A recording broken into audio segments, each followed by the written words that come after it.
चुपचाप बैठा रहेगा वो सब पता चला है। देखिए त्रिभुज हम लोग पढ़ने जा रहे हैं।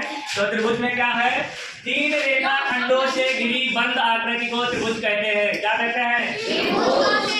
तीन रेखा खंडों से घिरी बंद आकृति को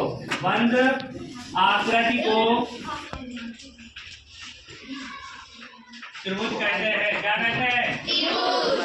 त्रिभुज कहते हैं।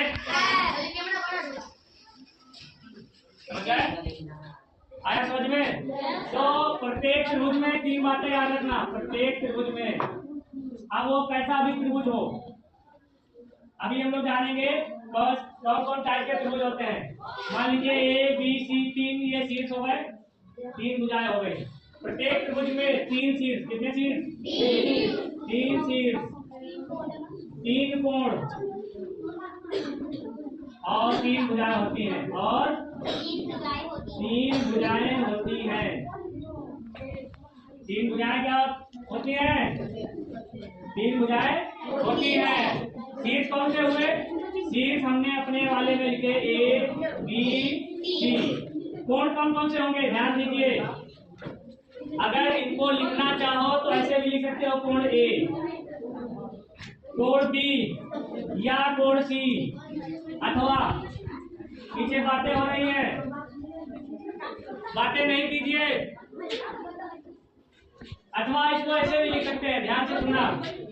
ए है ना, ए कोण निकालना है तो बी ए सी लिख दीजिए। क्या लिख दीजिए? यानी ए बीच में रहना चाहिए। सी ए बी लिखो चाहे बी ए सी लिखो, बात एक ही है। दूसरा अगर बी लिखना है तो हम लिख सकते हैं ए बी सी। जो भी कोण लिखेंगे वो बीच में लिखेंगे। कहाँ लिखेंगे? बीच में। ए अगर हमको सी वाला लिखना है तो क्या लिखेंगे? ए सी बी। समझ गए? या बी सी ए।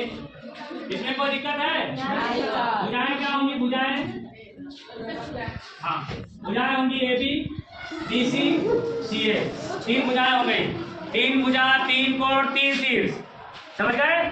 और एक बात और जान लीजिए, इसमें स्टार लगा करके तीनों कोणों का योग, तीनों कोणों का योग पंखा 180 अंक होता है। कितना होता है? तीनों कोणों का योग कितना होता है? 180। कोई भी त्रिभुज बनेगा, अगर वो त्रिभुज है, जान लो, अगर वो त्रिभुज है तो उसके तीनों अंतः कोणों का योग, तीनों अंतः कोणों का योग, कौन से अंतः कोणों का योग होगा 180 अंश। यानी इनका जोड़ 180 अंश आना चाहिए। हम इसको ऐसे भी लिख सकते हैं, a + b + c = 180। इतना समझ में आ गया? त्रिभुज के बारे में बातें जान गए हैं। तीन भुजाएं, तीन शीर्ष, तीन कोण और तीनों अंतः कोणों का योग 180 अंश। और त्रिभुज के प्रकार जानिए। त्रिभुज के प्रकार क्या होंगे? ध्यान से समझना। त्रिभुज के प्रकार में कैसे जानेंगे? त्रिभुज के प्रकार होंगे दो टाइप में। एक होगा भुजा के आधार पर। किसके आधार पर? भुजा के आधार पर त्रिभुज जाने जाएंगे। और एक जाने जाएंगे किसके आधार पर? कोण के आधार पर। किसके आधार पर? तो हम लोग इतना जानते हैं, त्रिभुज क्या होता है? तीन रेखा खंडों से घिरी बंद आकृति को त्रिभुज कहते हैं। खुला आकृति नहीं, तीनों आपस में मैच होना चाहिए, जुड़ना चाहिए। आया समझ में? अगर नहीं जुड़ेंगे तो आएगा त्रिभुज। और त्रिभुज में तीन भुजाएं, तीन शीर्ष, तीन कोण और तीनों अंतः कोणों का योग 180 अंश। कितना?